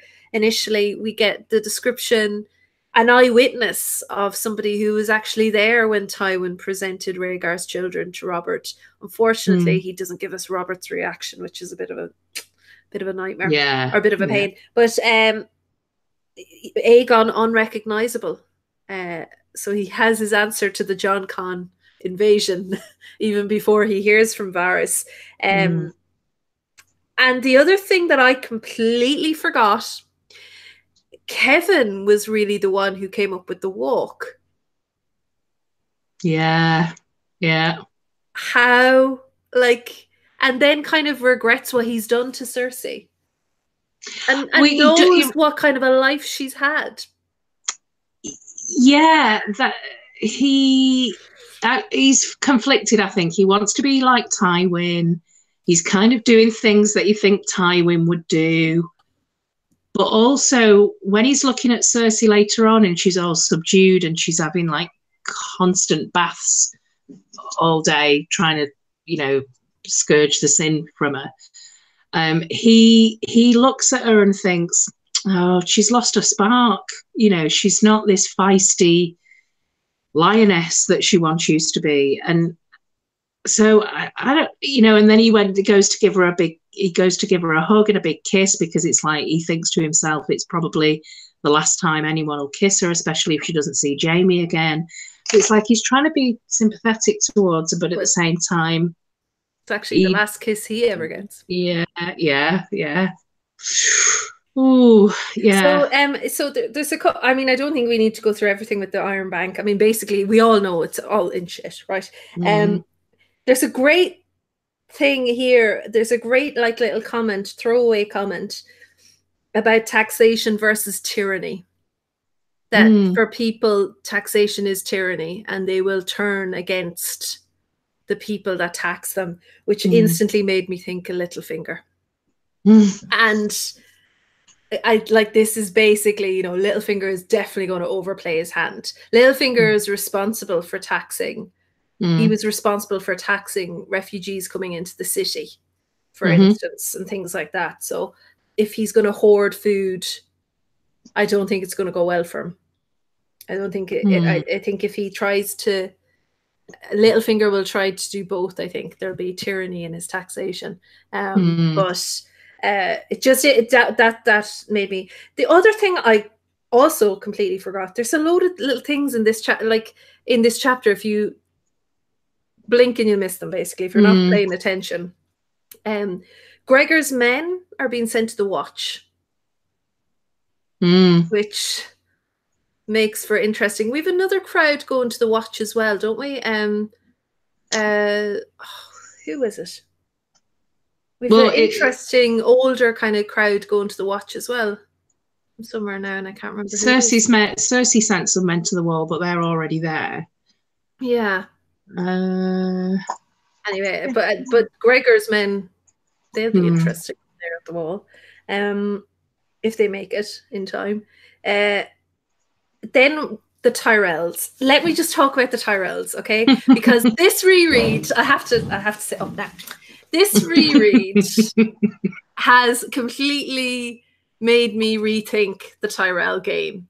First of all, completely forgot that Tyrell was married to a Hightower. Changes everything. So I don't think so. Loras was supposed to have taken Dragonstone, right? And permanently disfigured. I don't think they did. I don't think they're there. No. I don't think they went near it. And Tyrell messes up here and even Kevin sees the mistake but doesn't acknowledge it. So this is where he is in Tywin, right? He says that Mace Tyrell said they searched every inch of Dragonstone. They scoured it. Yeah.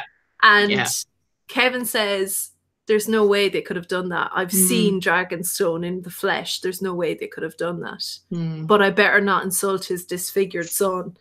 But I think they didn't search it because they weren't there. I don't think Tyrell army have gone near Dragonstone. I don't know where they are. They could be on their way to Old Town, or they might turn around and go to Old Town if they're needed. But I don't think they were in Dragonstone. And I think Tyrell basically tells us here. Yeah, I agree. Yeah, I think he slips up, definitely. I think he slips up. Everyone makes mistakes, Catherine. AU. Yeah, absolutely. Yeah. But the big thing here is Kevin didn't really pick up on it. Yeah, that's the big thing. Do you think Tywin would have picked up on that? Because it's such an obvious... Yeah. It's such an obvious lie. He would have completely picked up on that. One of the things that Kevin does do, though, is he kind of makes it very clear, listen, don't be careful what you're saying about Cersei. Don't cast too many aspersions on Cersei and these allegations, because because Macy's doing all the my daughter's better than your daughter, and the sooner this is over and done with and my daughter's innocence is proved, the better. She's going down the road of the faith. She doesn't have to rely on this. And who is this Robert Strong, by the way? Who is this guy? So he's getting a bit kind of lippy and asking lots of questions, Mace, because he's comfortable in his position now. And Kevin can see that. But he does turn around and say, just be careful what you're saying here, because if you're casting too many aspersions on Cersei, then that shit rolls downhill to Tommen's not legitimate, and neither is your daughter legitimate as a queen. So zip it. I think he was, he's good at some things, Kevin, but he's not as politically savvy as Tywin by any stretch of the imagination. He also thinks he can control people, and Tywin made that mistake with Tyrion, and Varys, and Jaime. He's basically his children. There's a little bit where he's talking to Cersei, and she asks. It's a really random question, but she asks him whether or not his wife is coming to King's Landing. And he says, oh, no, she's not. She's a very delicate flower, and somewhere like King's Landing would be like a viper's nest for her. And Cersei says, it's good she knows her place. And he says, what are you trying to say? What do you mean by that? And she says, just what I said, nothing. And it's like, maybe he is a bit of a control freak, where he thinks, because he does think he plans to send...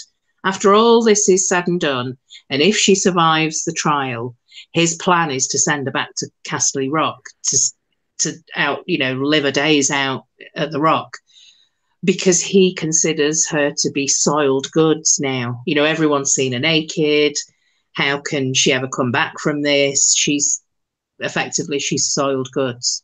But he's buying. Do you think it's an act, though with Cersei, this demure? Because I think that moment, moment when she says she knows her place, that's her slipping in out of the act. Yeah. And she's like, oh shit. I better get back to. Oh no. Yeah. No. Yeah. Totally slips up there. Totally. Hi, Bubba and Sept to Shayna. I will definitely get to that question, because we'll definitely get to that question when we get to the Varys part. The Cersei thing is she definitely has slipped up in that instance as well.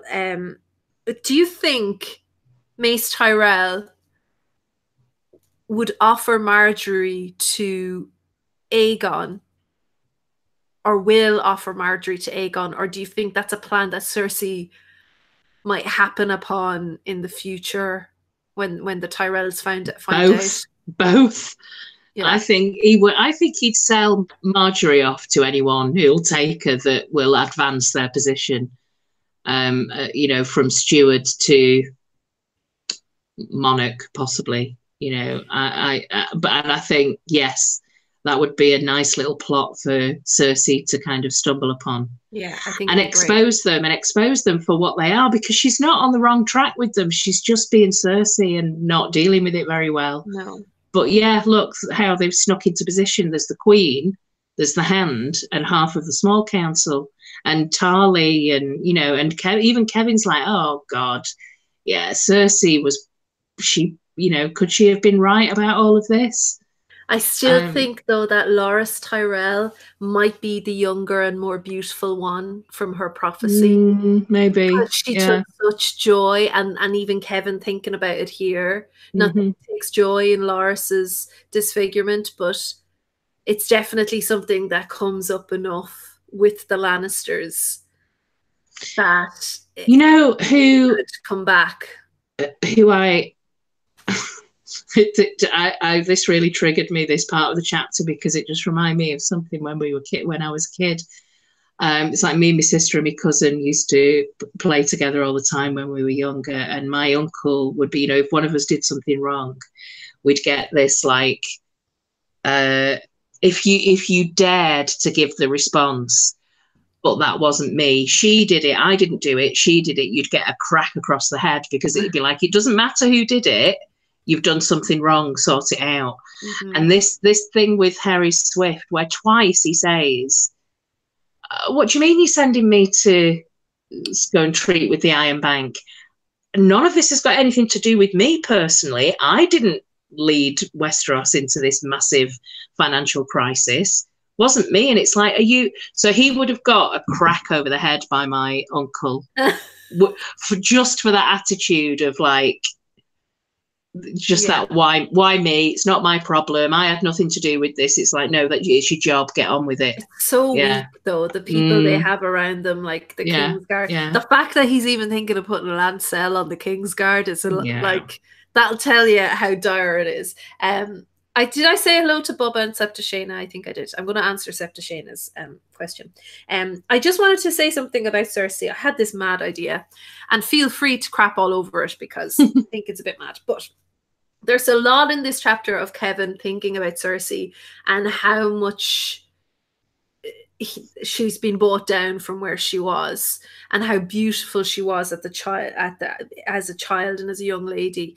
And he thinks about how different it would have been had Rhaegar and Cersei married. And he thinks there's no way Lyanna Stark would have turned Rhaegar's head from Cersei.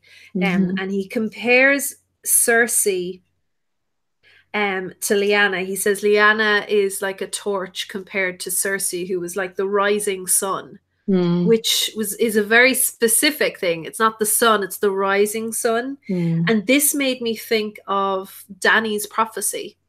The idea that when the sun rises in the east and sets in the west, or the other way around. It rises in the west and sets in the east. Then Drogo will return, or whatever the thing is. Drogon will return potentially. So you think that could be Cersei? The sun rising could be Cersei. The sun rising, because in the west, literally grown up in the west, which sets in the east, and it's around the time that Drogon returns to Dany.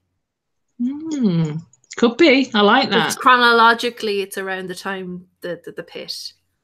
I like the rising sun being different from any other interpretation we've heard. I have no idea how to a male perspective. It's one of the first times that I've seen a person being referred to as a rising sun, and that it's interesting that it's Cersei who comes from the west. Any significance behind Tommen and these cats and Serpents and the black cat? The old black tomcat who seems to have been around forever. This is Bloodraven, or a cat that's being warged by somebody, or perhaps, I don't know, the spirit of an old, who knows? But he's being watched. I think he's being watched, and his cats are protecting him from, and these kittens know that he's being watched. I had this awful thought that, will these kittens be instrumental in his death, or in teasing him out that window? Possibly. It's very sad. Poor Tommen. And so we get to Pycelle's chambers, the white there, indicating the winter, and that then triggers everything. Kevin just says that one word, winter, and it all comes tumbling down after that. And then not this, not like my brother. And now, Septashana's questions. When we get to Varys and Kevin, why does Varys toy with Kevin? Just so the reader gets info. So there's this thing where Varys basically just watches Kevin die. He says he doesn't want him to be alone when he dies, I think. And he tells him the whole Aegon plot. And for me anyway, this kind of suggests to me that if Aegon isn't Aegon, if he is a Blackfire, Varys doesn't know. Because why tell Kevin a lie at this stage? Like, why tell him anything at all, except Shayna says, but why tell him a lie at this stage? So it would be, I think there'd be a double cross here with Illyria. you would say, wouldn't you? Look, this is another Blackfire rebellion, but it'll be the last one. This is the sneaky one that nobody really knows about, but it will be a Blackfire victory. Maybe he thinks it would be more painful if Kevin knew that it was Targaryen rather than Blackfire. You've been ousted. The lions have been defeated by the dragons rather than, oh, by the way, do you remember the Blackfires? But you never thought you'd hear them again. Yeah, maybe. Yeah. It is a bit strange. I mean, it probably is, Sept to Shayna, to answer your question, probably is for the benefit of the reader, of course, but there is... I find the whole thing with Varys a bit weird anyway, because he's been missing for 2 books, right? Did we see him in Storm? Yeah, we did. Of course we did. And now he comes back with a crossbow. It's all very symbolic. Killing. I mean, he actually doesn't need to do the killing at all. He actually doesn't need to be there at all. No. His little birds finish Kevin off. Yeah. So why come back at all? Like, what is there a personal vendetta here against the Lannisters that he's trying to mete out as well? Why kill Pycelle? I think if this is a culmination of your life's work, you're going to want to be the one to deliver that message at the end of it. You know, you're going to want that satisfaction of seeing your enemy's life's blood drain out of them while you stood over them saying, oh, I'm sorry, listen to me fussing around. Anyway, this is what's going to be happening after you've died, and just really kind of tightening the screw on that misery and horrendous kind of situation. But the question of why does Varys there was something about Pycelle, I think, wasn't there? Yeah. Why does he kill Pycelle? I don't. So my thing is Varys wants Cersei in power. So in addition to whatever plan he and Illyrio has, is Varys, because we obviously know that Varys has a problem with fundamentalist religion and magic. And with Cersei in power, there's more of a chance that Cersei will take out the Fate Militant, especially now. And it's better to have her in power, so that would be personally quite rewarding for Varys to see the Fate Militant be brought down. And maybe he just killed Pycelle because he hated Pycelle. Because he's such a, Maybe Pycelle is quite unpredictable as well. You don't never know where his allegiance is going to lie. I think, Mackenzie, I think they killed off Pycelle because Kevin was already going to die, plus Pycelle was Tywin's lapdog. I think if you're going to look at who's the strength for Cersei at the moment, probably Pycelle and Kevin. So taking those 2 out just completely destabilizes Cersei's kind of power, root of power. And it just means that they can play around with her as much as they want. Sept to Shayna wonders, is the White Raven listening? So he could be lying about Aegon. Yeah. Possibly. Yeah. It does seem like the White Raven arrives, like it's a sign almost that it's the time to move. But yeah, I mean, it's, not to go into the show too quickly, but it's my biggest worry about the show, and my biggest kind of one of my biggest frustrations with the show, what they've done to Varys's character at Conleth Hill, because I'm a huge fan of his. I've seen him in the theatre a few times. He's a fantastic actor, and I just feel like Varys is just, I don't know where he's going to go. I'm fully expecting them to kill him off in the first episode, because I just don't see where his without any of the political mind games left to play where he is, there's not much a point to him anymore. Which is a shame, because I think in a lot of ways he's more interesting than Littlefinger in the books. Yeah. So no. The quote that Varys says at the end, for the realm, for the children.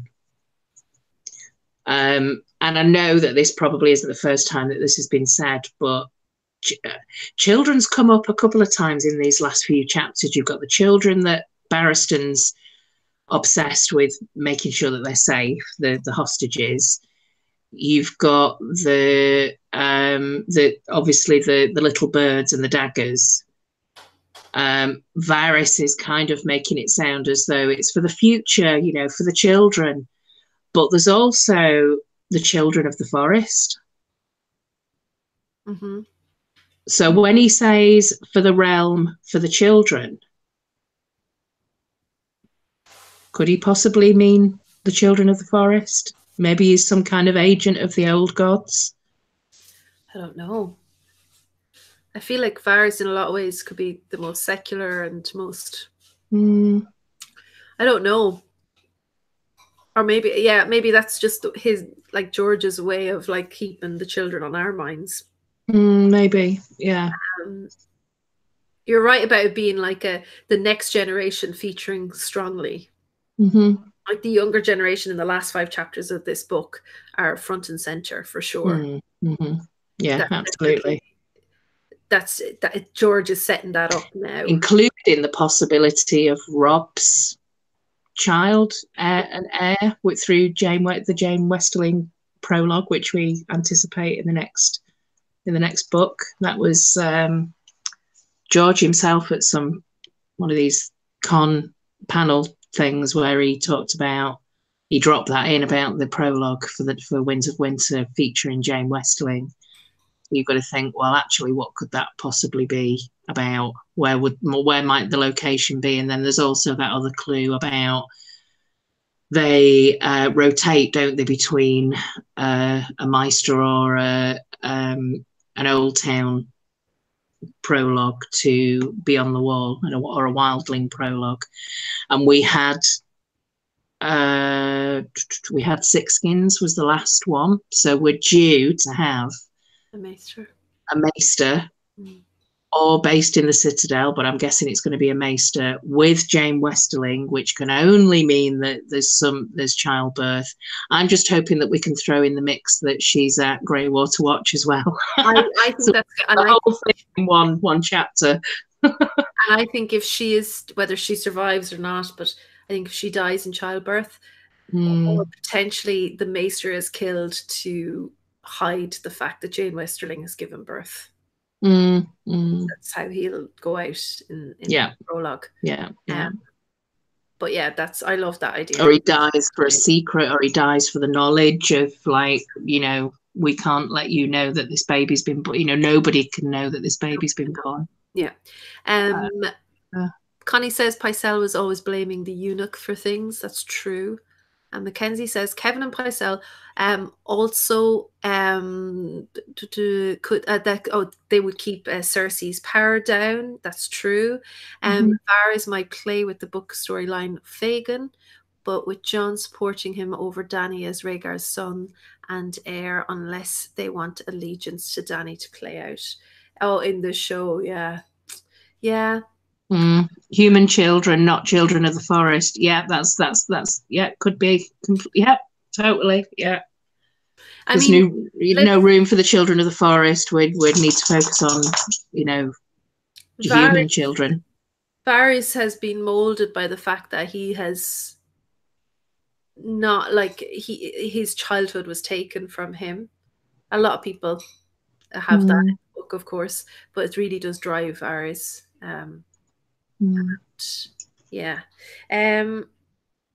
So that's it. No more. That is it. Kevin Lannister, goodbye, and thanks very much for being with us for a while. So it'll be interesting to see where Varys pops up next. But Are you with a lot of other people that are like now building themselves up to think George is going to announce wins in the autumn? I'm not building. I think, yeah, I think he's just going to wait for the show to finish. I think that's going to be like, let's get that out the way. Let's put that to bed right now. We can focus back on the books again. I'm kind of thinking we're going to get Fire and Blood Part 2 before we get Winds of Winter. I think possibly, yeah. But I don't mind. No, I don't mind that.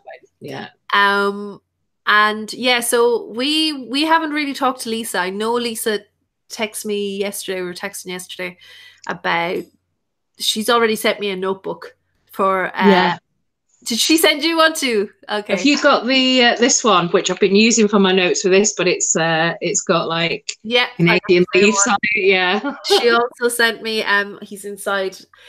She sent me one of the little aliens from Toy Story to bring with me to chemo. So yeah, so we haven't really talked about days or times or anything yet. No. But we do want to review each of the 6 episodes. So there's only going to be 6 shows. We will probably do it on your channel, I think, Catherine, because you've got the dedicated Ice and Fire Game of Thrones channel. So yeah, there'll be. I haven't told you guys this yet, but it almost certainly won't be a Sunday for me because my Sundays. Well, I'll be in Manchester one of the Sundays. Yes. Yeah. And then the other Sundays, I don't know. We'll have to talk about it, but I don't know how we're going to work it out, but we'll figure it out. We'll have to figure it out because Lisa works, and we're going to have to make it. It's going to have to be a sort of late night one weekday, I would think, because she's like 5-6 hours behind us. I'm kind of okay with that. That's fine with me. Yeah, but that's up to you as well. 'Cause it's late for you. So what this is obviously me and Kat, seasoned book readers, rereaders, and then we've also got our friend Lisa, who's from the nail polish community, of which me and Catherine are both very as well. But she's not a book reader, so you've got the perspective of 2 book readers and a non-book reader. But she absolutely loves the TV show. So you're getting a different perspective there from Lisa. And I have already been invited to join Johnny and probably you too, Mackenzie. I'm not sure. The Nooners on a Monday. So Johnny asked me to join them for a couple of episodes. I definitely know probably the first episode I can't join Johnny on the Monday because my chemo is on Wednesday, so I won't be coming out of it until like Wednesday or Thursday. So, and that's a huge week as well because there's so much on that week. Yeah. It's like the new Avengers movie. Yeah. I've a theatre thing on and a concert and everything. And I have chemo, so I have to get through all of that.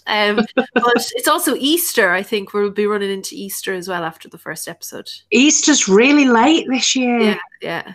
I've been desperate for some time off work, and I just get, I'll be off at Easter, and it's like I can see all the daffodils everywhere, and it's like, why am I not off work yet? Why do I still have to wait another 5 weeks for any time off work?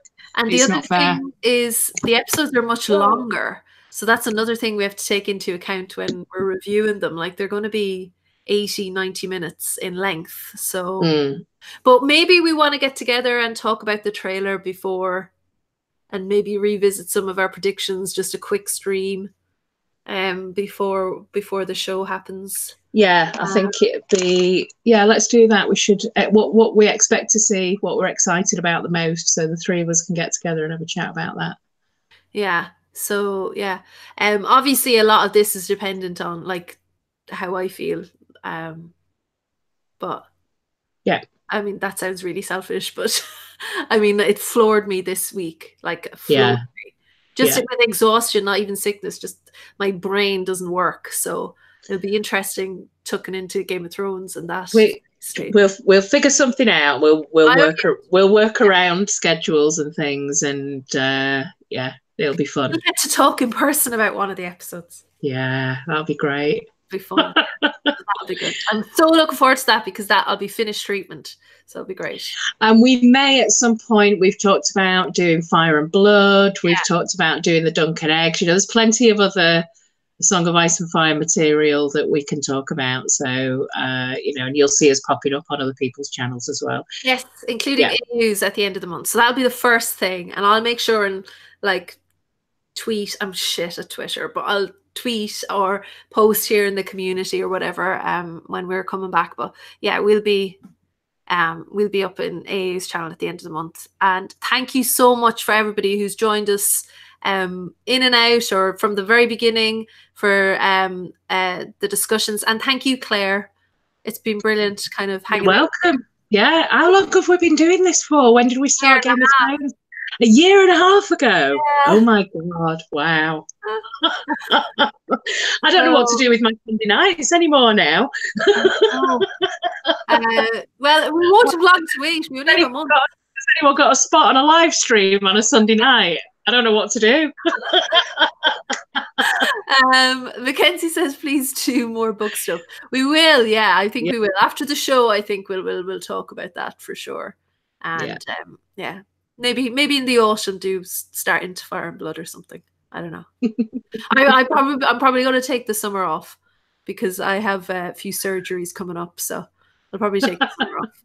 Definitely. It's too hot here. You don't want to see my sweaty ass talking about Fire and Blood. Thank you so much, and AU, we'll look forward to joining you at the end of the month. So and Claire is linked down below and all that kind of thing. So just nail stuff though. Yeah, if you want it, Game of Thrones, Song of Ice and Fire, you'll find me here chatting to Catherine fairly regularly. Excellent. All right, guys, have a great week, and we'll talk to you all soon. Bye, Claire. Bye, everybody. Bye.